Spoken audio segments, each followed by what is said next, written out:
জলঢাকা পৌরসভার উপনির্বাচনে মেয়র প্রার্থী সাবেক মেয়র প্রয়াত আনোয়ার কবির চৌধুরীর ছেলে সাবেক মেয়র ফাহমিদ ফয়সাল কমেট চৌধুরীর রেল ইঞ্জিন মার্কার মিছিলে হাজারো মানুষের ঢল। রাজ টিভির সাথেই থাকুন। আগামী 8ই এপ্রিল জলঢাকা পৌরসভার উপনির্বাচন। এই নির্বাচনে স্বতন্ত্র মেয়র প্রার্থী হিসাবে প্রতিদ্বন্দ্বিতা করতেছেন সাবেক মেয়র প্রয়াত আনোয়ার কবির চৌধুরীর ছেলে সাবেক মেয়র ফাহমিদ ফয়সাল কমেট চৌধুরী। তিনি রেল ইঞ্জিন প্রতীক নিয়ে নির্বাচনী মাঠে প্রতিদ্বন্দ্বিতা করতেছেন। বৃহস্পতিবার বিকালে 9টি ওয়ার্ডের জনগণ সম্মিলিত হয়ে রেল ইঞ্জিন মার্কার একটি বিশাল র্যালি জলঢাকা পৌর শহর প্রদক্ষিণ শেষে 0 পয়েন্ট মোড়ে পথসভায় মিলিত হয়।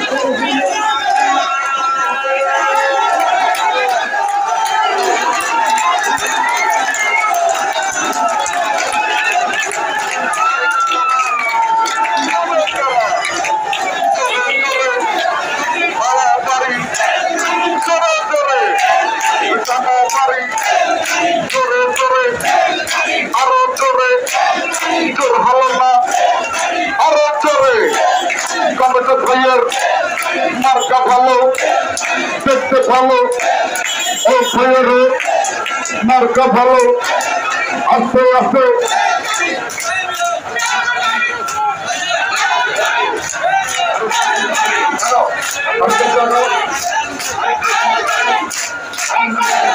আরো জোরে জোর হলো না, বাইরে যারা সামনে যারা সামনে যারা পিছনে যারা যাত্রী ভাইয়া ভালো আছে মার্কা ভালো, রেল গাড়ি ভালো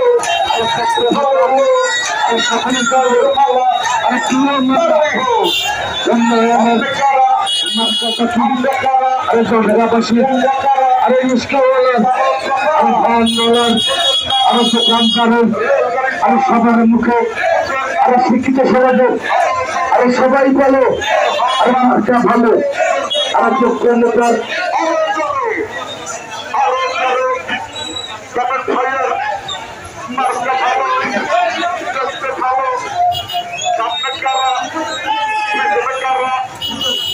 শেষই হয় না রে। ঢাকা পৌরবাসীর উন্নয়ন করে কোনো যোগ্য নেতা আসে না, আর করছে নেতা সবার মুখে মার্কা ভালো সবাই বলে। পদসভায় উপস্থিত হাজারো ভোটারদের কাছে দোয়া ও ভোট কামনা করে বক্তব্য রাখেন রেল ইঞ্জিন মার্কার প্রার্থী সাবেক মেয়র ফাহমিদ ফয়সাল কমেট চৌধুরী। যদি কারো যদি বেয়াদবি করে থাকি, করেছে কি মনে হয়? এত হাজার মানুষ বেয়াদবি তো দু একটা হওয়ার কথা, তাও তো আমার তো মনে হয় না করেছে। করেছে কারোর সঙ্গে? হাজার হাজার মানুষ চলতে অনেকের সঙ্গে হতে পারে, বুঝতে হতে পারে না। আমি তো ফেরেশতা না, ফেরেশতা কি? তারপরে বলেন তো করেছে নাকি কারোর সঙ্গে, বলেন তো। তাই আপনাদের কাছে অনুরোধ করব, আগামী দিনগুলোতে আপনাদের কাছে অনুরোধ করবো জলঢাকা পৌরসভার এই উপনির্বাচনে আপনাদের কাছে অনুরোধ করছি, আপনার যোগ্য প্রার্থীকে ভোট দেবেন। আপনাদের বিবেচনা যাকে যোগ্য মনে করেন তাকেই দিয়ে, আপনাদের এই বিবেচনায় যাকে আপনারা যোগ্য মনে করবেন, যাকে আপনারা সঠিক মনে করবেন, তাদেরকে আপনারা ভোটটা দিবেন। ভোট হচ্ছে একটি মূল্যবান জিনিস, সম্পদ। ভোট আসলে কখনো টাকা দিয়ে বিক্রি করবেন না। ভোট যেসব প্রার্থী ভোট আসলে টাকা দিয়ে ভোট বিক্রি করতে চায় তাদেরকে চিনে রাখবেন। যেসব প্রার্থীরা অন্য সময় কি টাকা দিয়েছিল বাড়ি বাড়ি? হ্যাঁ, টাকা দিয়েছিল। তা আমি বলবো টাকা দিলে টাকাটা নিয়ে নিয়ে, এটা তো আপনাদেরই টাকা, তাই না? কথাটা টাকা না বললো কমেন্ট যদি কি করেছিল, বলছিল কোন ইয়ে হবে না, আগে বাড়ি জন্ম নিবন্ধন 50 টাকা দিয়ে নিয়ে যাবে, সরকারি যে ফিসটা, তাই না? কোন গাড়ির ট্যাক্স বাধ্যবাধকতা করে নেই। এই আশাবাদ ব্যক্ত করে আর বেশি কথা, রেল গাড়ির ভাড়া কম, জনগণের ট্যাক্স কম।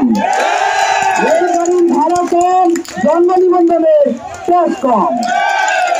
তাই আমি বলবো এই আশাবাদ ব্যক্ত করে আপনারা 28 তারিখ পর্যন্ত সবাই একসঙ্গে থাকবেন। ভোট কেন্দ্র সবাই দাওয়া দিয়ে আপনারা সবাই শেষ পর্যন্ত এই রেলগাড়ি মার্কা আপনাদের মার্কা, এই মার্কা বিজয় নিয়ে আনবেন। ধন্যবাদ সবাইকে। আজকে এখান থেকে বিদায় নিচ্ছি। আমি একটা প্রোগ্রাম নিয়ে শুরু করি। মার্কা আছে রে,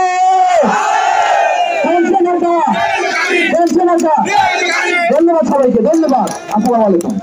এছাড়া পৌর উপনির্বাচনে মেয়র প্রার্থী হিসাবে প্রতিদ্বন্দ্বিতা করতেছেন সাবেক মেয়র প্রয়াত ইলিয়াস হোসেন বাবলুর ছেলে নাসিব সাদিক হোসেন নোভা। তিনি নারিকেল গাছ প্রতীক নিয়ে প্রতিদ্বন্দ্বিতা করতেছেন। এই নির্বাচনে প্রতিদ্বন্দ্বিতা করতেছেন জামায়াত সমর্থিত মেয়র প্রার্থী আইডিয়াল কলেজের প্রভাষক সাদের হোসেন। তিনি মোবাইল প্রতীক নিয়ে প্রতিদ্বন্দ্বিতা করতেছেন। এই তিনজন হেভিয়েট প্রার্থীর মাঝে কে হবেন আগামী পৌরপিতা, আগামী 8ই এপ্রিল রায় দেবেন পৌর ভোটাররা। রবিউল ইসলাম রাজ, রাজ টিভি, জলঢাকা, নীলফামারী।